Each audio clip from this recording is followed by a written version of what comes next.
দাঁড়ায় আছি। আসলে আমার অনেক ভয় লাগতেছে, কি বলবো। আর ওই সুপার হিউম্যান কিন্তু ঠিক আছে, ওর ভয় লাগে না, কি করবো আর।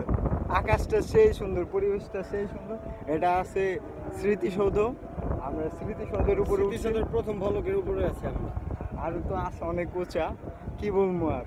এখন আমরা চলে যাবো ভাবতেছি, এখানে আর থাকার দরকার নেই। ও নিচে নাই, আপনার নিচের ভিডিওগুলো দেখাইতেছি। এখন আমরা নিচে যাই। শুরুতেই মনে করেন উপর থেকে ভিডিও থাকবে, এটাই দেখতে থাকুন। আল্লাহ হাফেজ।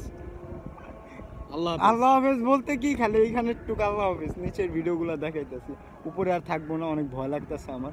ওই যে চলে যেতেছে, আমিও চলে যাবো। দেখেন তো ভয় শেষ, এখানে অনেকে ছবি তুলতেছে। স্মৃতিসৌধের ভিতরে অনেক ক্যামেরাম্যান থাকে ভাড়া হিসাবে, তারা টাকা পয়সা দিয়ে ছবি টবি তুলে। ছবি পিস 5 টাকা নাকি কয় টাকা এটা জানি না, কিন্তু আমার অনেক ভয় লাগতেছে। আমি চলে যাবো। ও কিরে, তুই না গেছিলি আমার এর লিগে? ল ল মেন জায়গা ল।